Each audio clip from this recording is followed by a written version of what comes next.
Good evening, good evening, good evening. I'm your host, Willie A. Price of Willie A. Price Speaks, and welcome to another Sunday night, A Better You Lifestyle.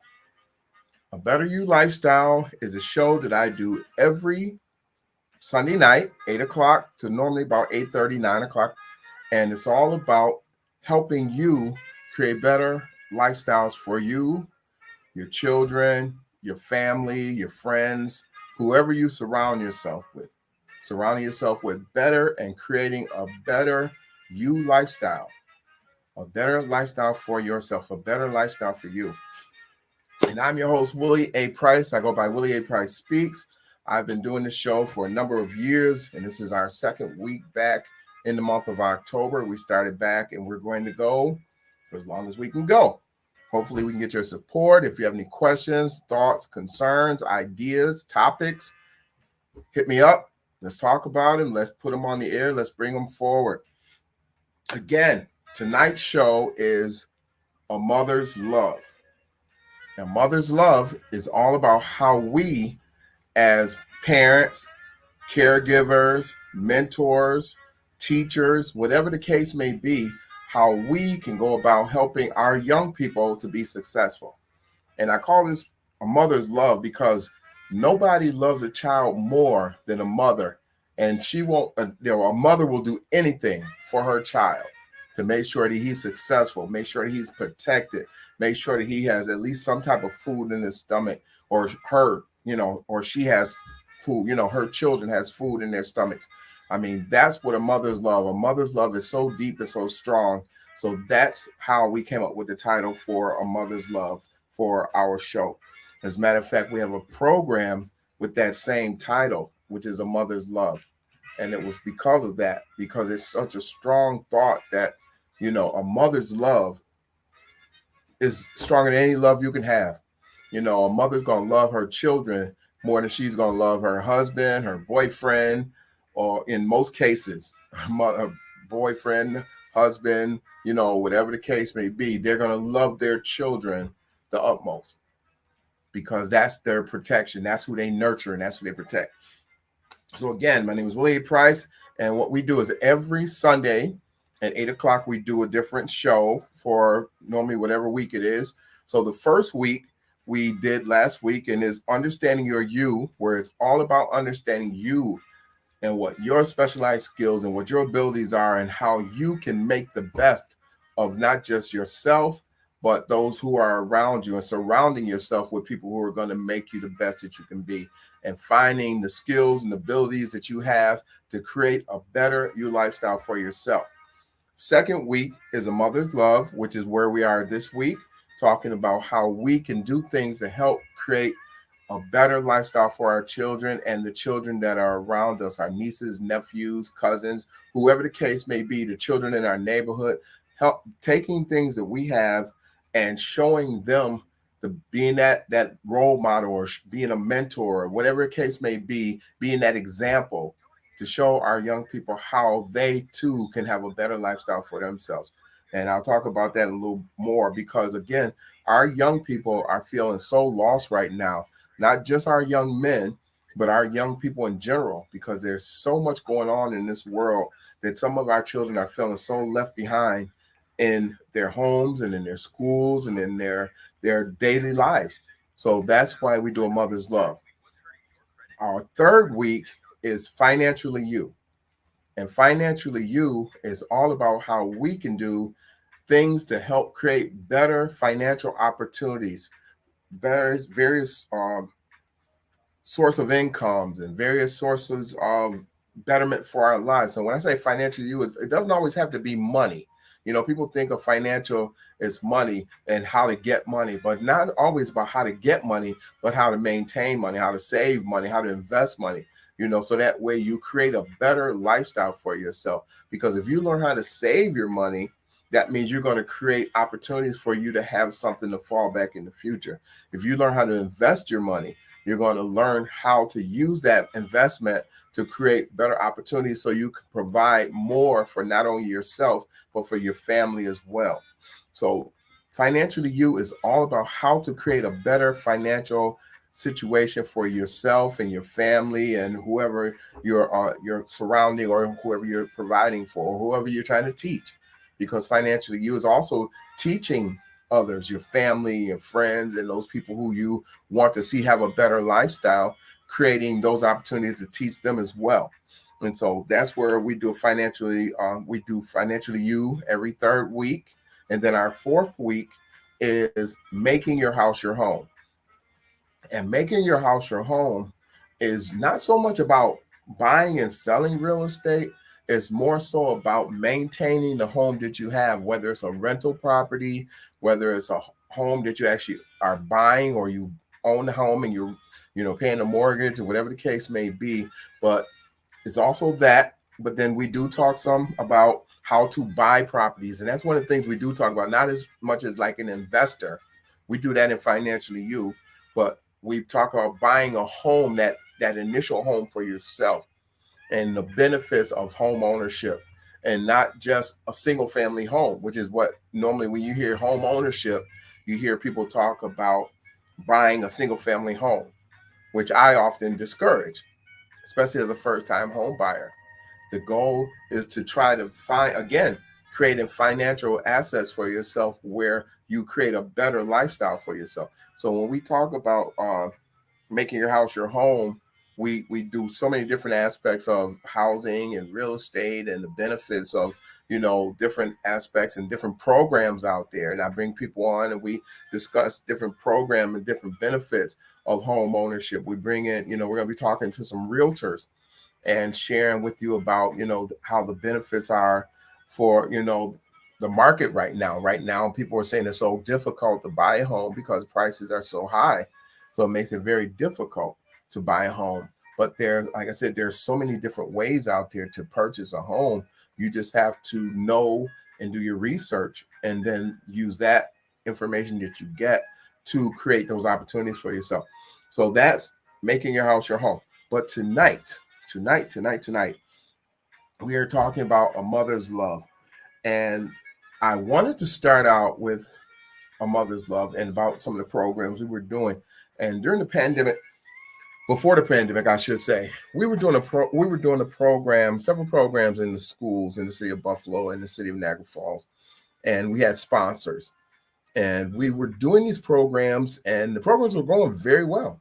And it's not just me saying it because I created the programs and I present a lot of the programs. It's because that's what the students said. The students said that the programs were very good. The principals said the program was very good. The teachers said the programs were very good. But those people who were in charge felt the program wasn't what they wanted in the schools, or they didn't want to sponsor them anymore. Whatever the case may be, all the programs ceased to operate in the different schools, and that's Buffalo and in Niagara Falls. And we were doing 7 programs at the time. And like I said, one group of certain groups of students wrote up, how they wish the program was even longer. And for you to have students saying they wish the program was longer, that tells you a lot.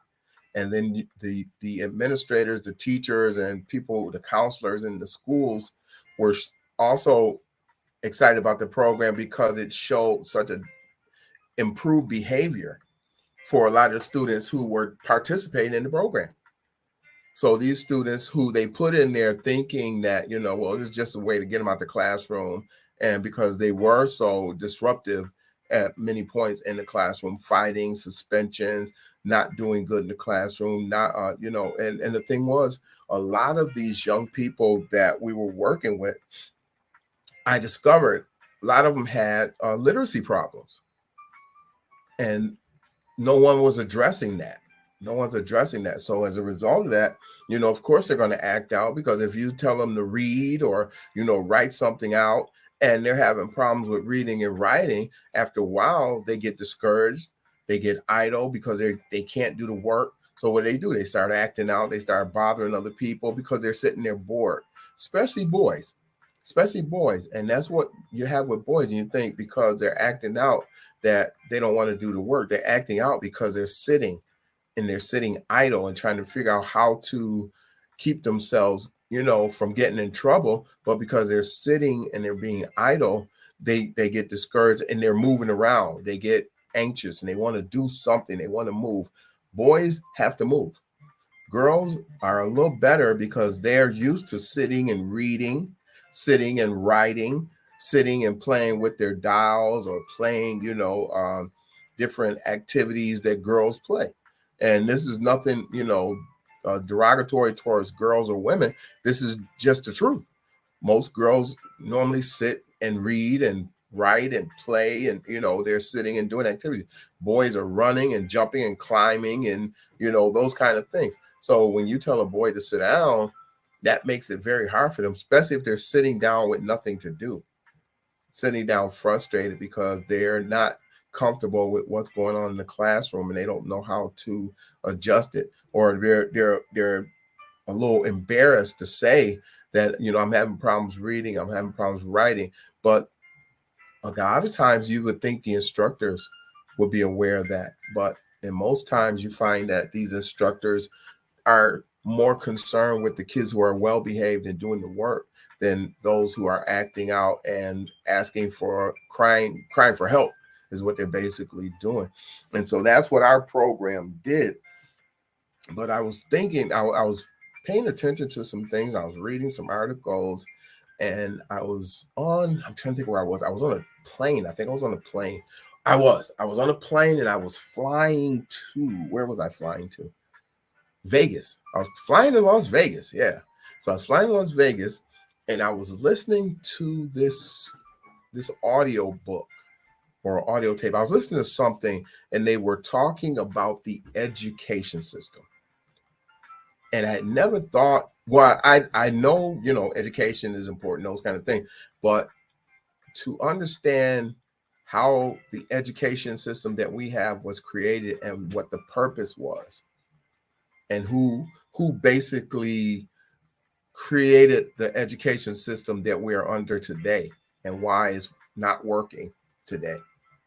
To hear that information and to really think about what's going on today with our young people, it really bothered me. It really made me think about why the programs that we're doing, were being pulled from schools when kids were showing such improvement, and not only improvement, but showing so much independence about wanting to do better, wanting to start their own business, wanting to invest in the real estate, wanted to invest in the stock market, and wanting to learn about these things so they could create and generate wealth, which is what we do. We do wealth. We don't help people to become rich.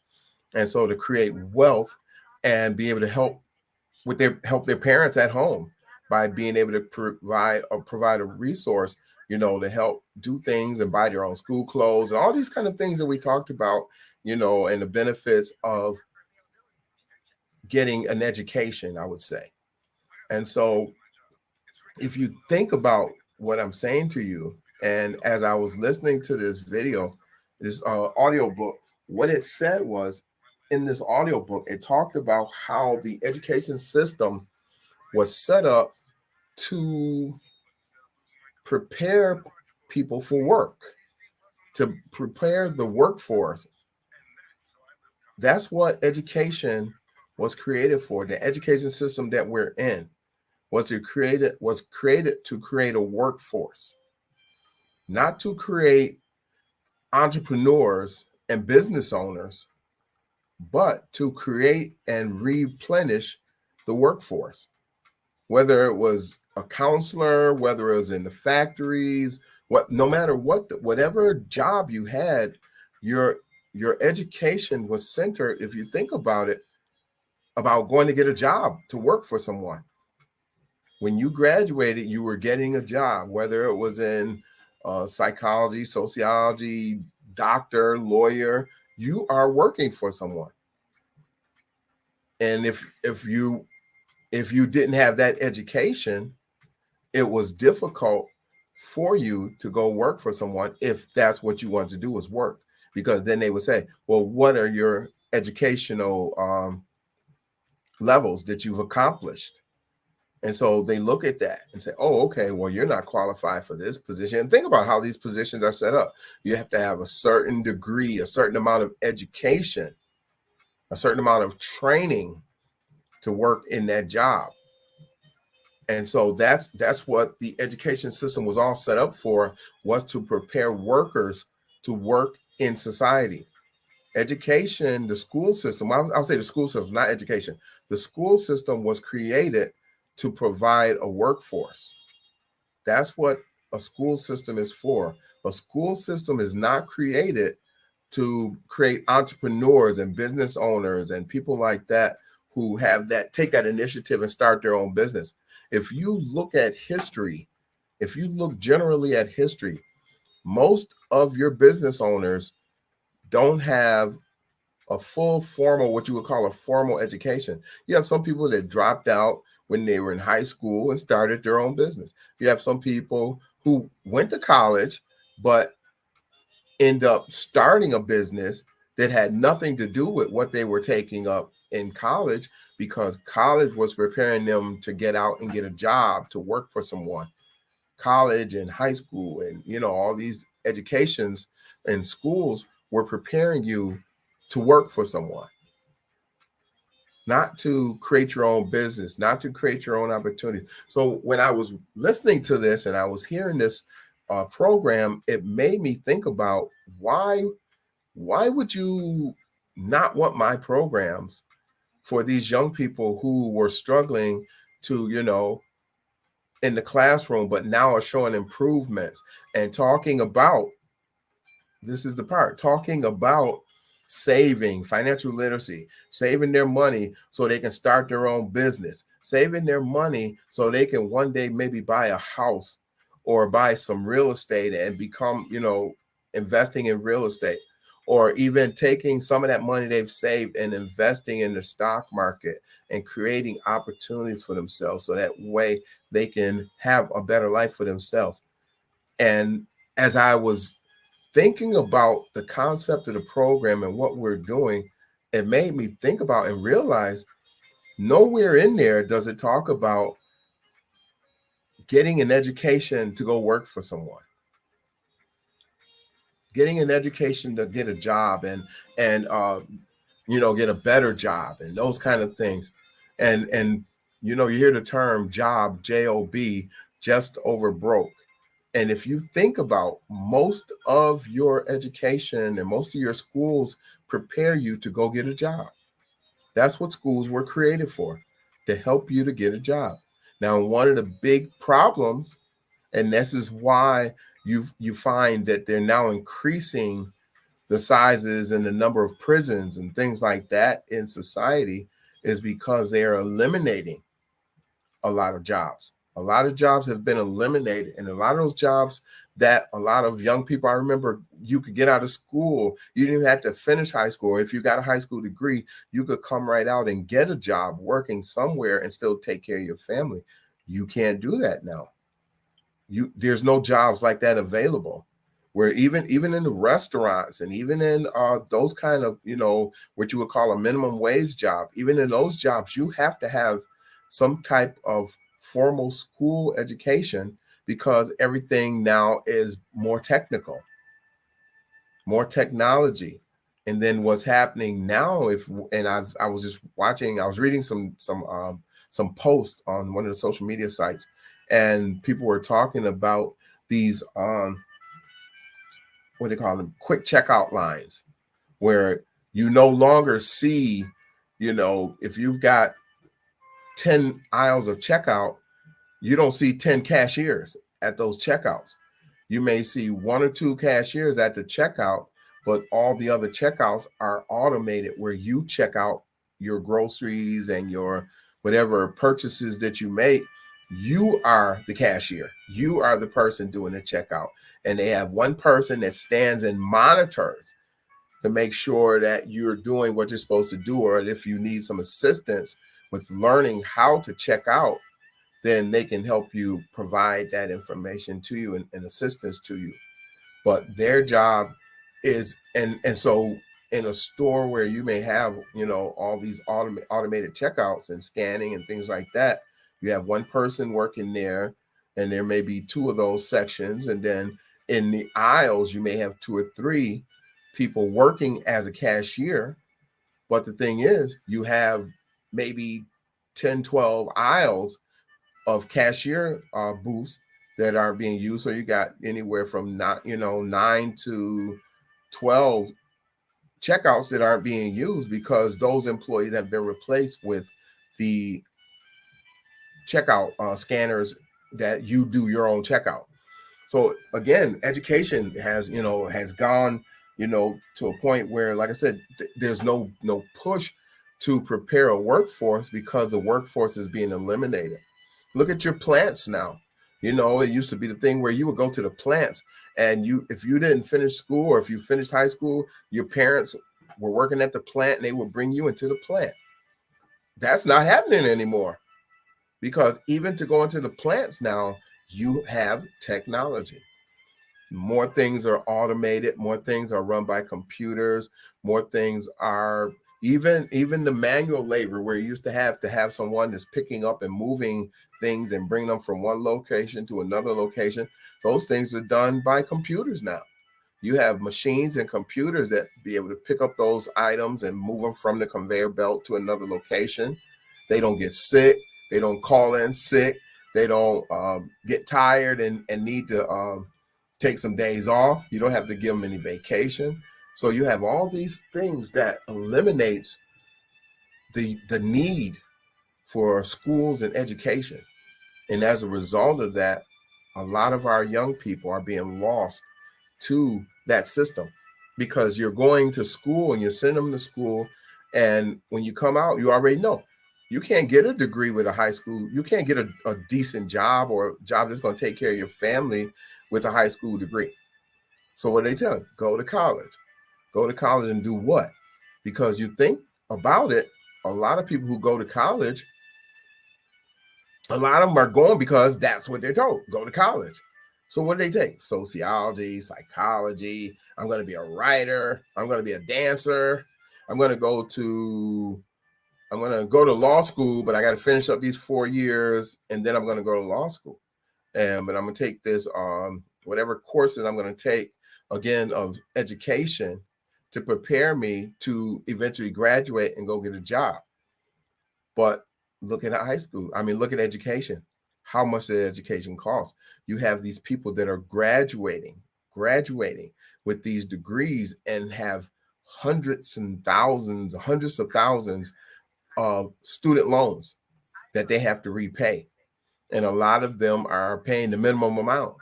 A lot of them are getting out and working 1 and 2 jobs because the job that they got with their degree does not afford them the opportunity to be able to, pay off a student loan. So they're paying student loans for years. Look at what's going on right now in the government. People are crying and praying that the government will relinquish them from having to pay back totally their student loans. And if you look at what he's giving you, $10,000 or $20,000 towards your student loan, and you have people that owe a lot more than 10 to 20,000 on student loans. I meet people all the time, and the first thing they say, even before credit cards, their debt, they talk about student loans. So you go through all this education, all this schooling to come out to get a job, because that's what schools are preparing you for. Schools don't prepare you to be an entrepreneur. And then I remember I was just having a conversation with someone the other day. We were talking about the vocational schools. Remember growing up in the city, because I went to a vocational school, as a matter of fact, but I remember growing up in the city of Buffalo, where we had the vocational schools right there in the neighborhoods, right there in the community. You had Seneca Vocational, which was the electrical and not metal shop, but it was metal shop, but it was like tool and die is what they called it, where you learn how to create tools and make tools. And they have computers that do that now. They have computers that make that tool and die, those tools and all those things. And then the electrical, so now you have to have so much education, formal education, to do electrical. Then you had Burgard High School, which was the aviations and auto repair and auto type activities. And so now you can't even work on a car like you used to. Yeah, I remember growing up, I used to learn how to work on my cars and do things on my car. They make the cars now where you can't work on them as an individual. You have to have all kind of technical equipment and such technical skills to even work on your own car. Even some of the mechanics can't work on certain cars because of the technology that is put into the cars. So again, another vocational school. Then you had a vocational school, which was McKinley High School. McKinley High School was all about teaching people carpentry, how to get into carpentry and become construction and working on houses and those kind of things. And you can't find those people these days. I don't even think they have even at McKinley. They may have carpentry, but I doubt it. I doubt if they're doing the skills of carpentry as they used to do them in the past. So now you have another school, and I think they were doing horticulture and there's some other stuff at McKinley. And then there was a school called Emerson High School, which they actually moved Emerson out of the neighborhood, out of the community, and they moved it downtown into the city of Buffalo, where restaurants and things are located. You say, oh, that's great because it's where restaurants are. And when the kids graduate, they can get out and they can get what? A job working in the restaurants that are downtown. Maybe. But then you have children who were growing up in that neighborhood that were able to walk to that Emerson High School and get their education and learn cooking skills and all the things that Emerson taught you. Now they don't have access to get downtown and they don't qualify because they do testing and all these different things in order for you to get into these schools. So now you can't get into Emerson. You go to McKinley, they don't do the carpentry and those things. You go to Burgard, you don't do not electrical, you don't do cars and aviation and all those things and the technology required to do those things now in the schools. A lot of the kids don't have the skills. So again, education in schools are not where they're not there for our children anymore. So as a result of that, we have children that are going to school. They're already falling behind in the classroom in high school. And you're saying from here, you need to go to college and get more education. But if I'm not doing well in high school, what am I going to college to get? What am I going to college to do? What am I going to college to be? And what's going to be the requirements? You're going to require me to read and write, which I have difficulty doing in high school and in middle school. You're going to require me to do math, the math that I don't understand, because now you've made basic math no longer basic and made it so difficult for you to do a simple problem. I remember telling the kid one time, I was helping, I said kid, but I was a young lady. I was at my friend's house and his niece, I think it was his niece, she was in the other room doing schoolwork. And one of the things she was doing was math. And I went in, I was watching, because I love math, because I tell people about me and math. Me and math get along very well, especially basic math. And so she was doing this math problem and she was trying to figure out, she was having such a difficult time. And I'm looking at it, I'm like, oh, that's easy, And I was like, just figure it out. And I kept saying, figure it out to her. I said, it's easy, just figure it out, And she looked at me like, what do you mean figure it out? And she went and got her book bag and pulled out a calculator. And I'm like, wait a minute, why do you need a calculator to add, basic numbers? And she said, well, that's what we use in the classroom. Just like in a restaurant, they use the cash register. And if that cash register breaks, they have no clue how to give you change or how to figure out how much you owe. And so I was saying to her, figure it out. And she had no clue what I was talking about by figuring out the math problem. And that's because they don't teach that anymore. They teach this long math, which if you don't do it the way that they tell you to do it, which takes one question can take you like 10, 15 minutes. It's so ridiculous the way they have you doing this math. I can't even do it. And I'm very good at math. So they have them doing these things. And it's all things to make children, especially inner city children, especially children who aren't that proficient in reading and writing, it makes them even more frustrated because now they feel like they're not as smart. or they don't know anything. But it's not that they are not that smart and don't know anything. It's that they're not being taught in a way that they could learn and do the things to be successful in that classroom. And because some of these teachers and all these teachers, basically, they have these curriculums that they're required to teach a certain way and teach a certain subject, and you have to have a certain amount done by the end of the year. There's no time to spend with a child who's struggling in the classroom. So again, what happens? He becomes frustrated. He becomes aggravated. She becomes frustrated. She becomes aggravated. And what do? They start to act out. They become frustrated and they start to fight and they start to argue and they become disruptive in the classroom. And what do? They put them out of the classroom. And so now they're falling further and further behind. Somebody was telling me about a kid got in a fight and they gave him what is called a formal suspension.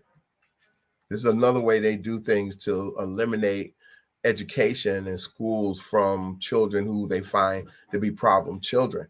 They gave the child a formal suspension for 45 days. How in the heck do you take a child out of education for 45 days, 40 to 45 days, or some number they gave me? It wasn't like a week. I remember when I got suspended, I used to get suspended for a week or 3 or 4 days or something like that. It wasn't no freaking 45 days. I would have been crying to go back to school if that was the case. These kids are being suspended, taking out of an educational system that they're already having problems with, and being sent home to do what? And to do the work at home by themselves. They give them the work to do at home.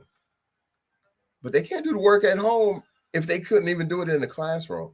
What kind of sense does that make? A mother's love. That's why we created that program, because we are working with parents, showing them how to do the things that they need to do, that we do in our programs to help our children to become successful. And I mean, it bothered me. I was listening to that audio tape and about how the educational system was created and why it was created. And it's absolutely true. The education, the school system was created to prepare people to go into the workforce. So that's why they don't even do, and it's funny, they don't even do financial literacy in the schools anymore. And so you're starting to hear more now, we need to do more financial literacy. You need to teach people how to, be more financially astute and how to, do budgets and checkbooks and create a budget list for themselves and how to pay their bills and all these kind of things. Why did you ever stop? Why did you ever stop doing that? Because it wasn't part of preparing them to go into the workforce. Because if you don't know how to pay your bills and you don't know how to budget, then you use most of your money doing things that's not supporting the household. So you're buying concert tickets and you're going to clubs and you're out partying and doing all these things and you're buying things and you get credit cards because they say, oh, you're eligible for credit cards. And not just one credit card. They push those credit cards and they give you that increased credit rating, and that increased credit limit. And then that improves your credit score. Because now the higher your credit score, the more money you're eligible to get into debt with. These are things that we need to be teaching our young people not to do. But then at the same time, like I said, I'm saying these things and I'm thinking, because I was having this conversation with someone, we're saying we need to teach kids financial literacy in school. We need to teach them how to, save and open a checking account and bank account and do budgeting. And then you think about who's going to teach them, because a lot of your teachers don't know how to budget. A lot of your teachers don't know how to, they open the bank account and the checking account, but they don't know how to balance them. They don't know how to do what it takes to run a household. Their financial literacy skills are poor. And so you say, okay, let's get somebody, who works in finances, like a banker or, somebody like that. What do they know? I have conversations with bankers all the time. They know how to do stuff in the bank because they've gone to school and gotten the education to work in the bank. And the more education you get, the further up in the bank you go to work. So again, It's preparing people to get jobs. That's what schooling and education, that's what schooling is for, not education. And then when I say education, school education, I should say. And I think that's what I was going to say. School education. That's what that is for. What school knowledge, that's what we were doing in our program. That's what we teach young people. School knowledge. How to take the knowledge that you got in the schools and in the classroom and using that school knowledge to start your own business, using that school knowledge to start saving your money and preparing your money, using that school knowledge to open a checking and savings account and learn how to do a budget, using that school knowledge to take that money that you've saved and start your own business, using that school knowledge to buy real estate, using that school knowledge to invest in the stock market. That's what school knowledge is all about. School education is preparing young people, used to be preparing young people to get a job, to fit into the workforce, to get out and graduate. And it's still today. The higher you go, and you notice now you have to go higher and higher in your school education. Now you have to get, it used to be good to just get a high school degree. You know, growing up, remember, you see your parents say, well, he got a high school degree. He did well, you know. Then later on, it was, okay, you got to go to college. So you got a college degree. And then now, then it was later, you had to get a master's. So now where are you? PhDs. You got to get a PhD if you want a real good job, if you really want to, have a great job. But then what happens when you get a master's and a PhD? You get student loans because they're not free, and you're paying all this money to get these degrees to get a better job, and the job doesn't pay you enough to pay back for that education, that school education that you got to get the job. See, how does that work? Most of the people who are entrepreneurs, millionaires, people like that, most of those people don't have a degree normally past college.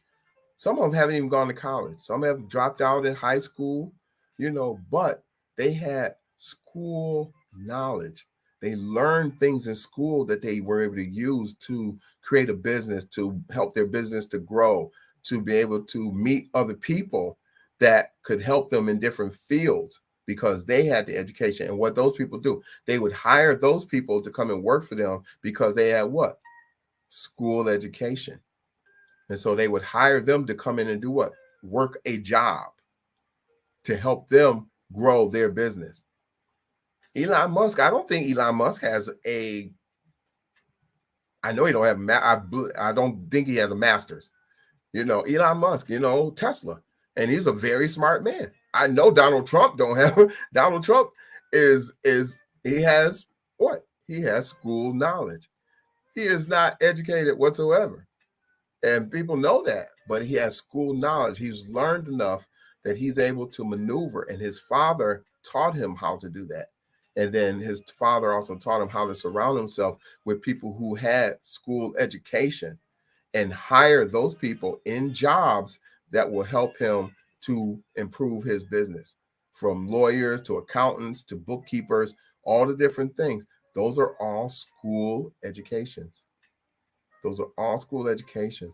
We have to start preparing our young people to start their own businesses, to start doing their own thing, to create opportunities for themselves, because jobs are going away, especially jobs that aren't requiring a master's and a doctorate and all those kind of things. These basic, what you used to call a minimum wage job, because remember, minimum wage isn't minimum wage anymore. You're talking $10, $15, $20 an hour for minimum wage. So what these companies are doing now is replacing those jobs with machines. Everywhere you go now, there's a machine. They even have machines now that, and I saw it in a Denny's, how they can deliver. They, instead of a waitress, they have a machine that brings the food out to you at the Denny's. So now they've eliminated a waitress job. So I mean, these are the kind of things that are taking place. So our young people are being lost because there's no opportunities for them. There's nowhere for them to go. And so we have to do what we can to help prepare them for success. This is not where I got some more things I want to talk about, but I don't like doing the show too long. And so I think this is where I'm going to cut off and just have you guys think about it. Get back to me, send me some comments, give me some thoughts and some ideas, because again, we have to do something. A mother's love is all about preparing our young people for success. How are you preparing the young people in your life and in your household and in your family and in your community for success? It's not through a school education. It's not through a school education. But there's nothing wrong with school knowledge. And by using that school knowledge to create opportunities for themselves as a family and as an individual is going to help that person, that child, that family create a better lifestyle for themselves.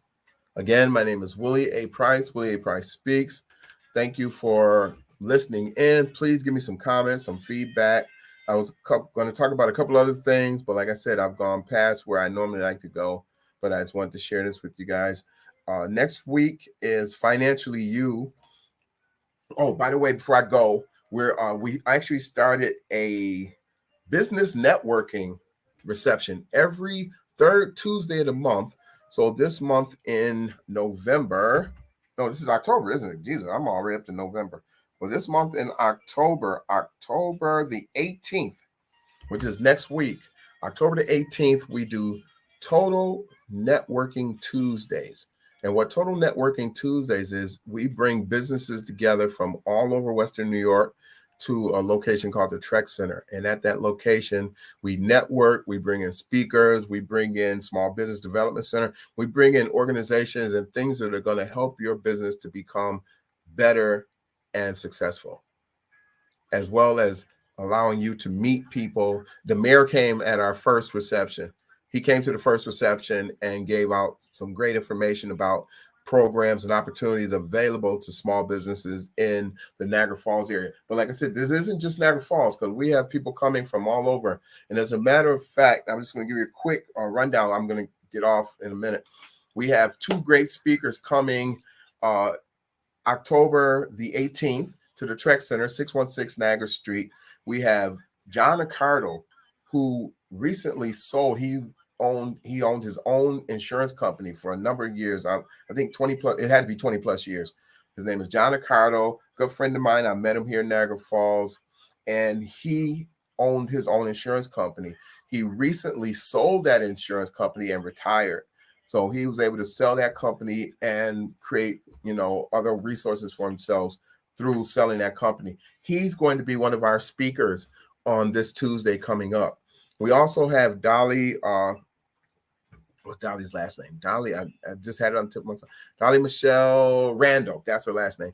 Dolly Michelle Randall. She's going to be coming in, and her company is called Casney. Casney. And she works with construction, and she's all over the state of New York. People know her because of what she does with small businesses and minority businesses. And like I said, our program, this reception is not just for minorities. So don't think it's just a black thing. It's not. It's for everybody, anybody who's in business. So she's going to be one of our speakers, and she's going to be talking about all the opportunities that are available for minorities, for women, and in the general public of people who have businesses. And we're going to talk about those resources that are available. I'm going to share some information about, I just came back from Albany, New York, where I met with several state businesses, state departments about my programs. And I'm going to share about some of the opportunities that are available by going to these state conferences and meeting with these different departments of the state, and how there's contract and monies available for you to start a business and to run a business. Because again, remember, it's a better you lifestyle, and that's not through school education. That's through school knowledge and starting your own and creating wealth for yourself, your family, your friends, and whoever else you want to start it for. Again, my name is Willie A. Price. Willie A. Price Speaks. You guys have a blessed night. Total Networking Tuesdays, October the 18th, 5:30 to 8:30. Was it 6 to 8:30? 5:30 to 8:30. I'll post it up. I'm talking, trying to get off the air because I'm going too long. But you guys have a blessed night. Questions, concerns, thoughts, please hit me up in message, comments, or whatever you want to do. And let's create a better lifestyle for ourselves and our family. Have a blessed night. Have a blessed week. Again, Willie A. Price, Willie A. Price Speak. Good night.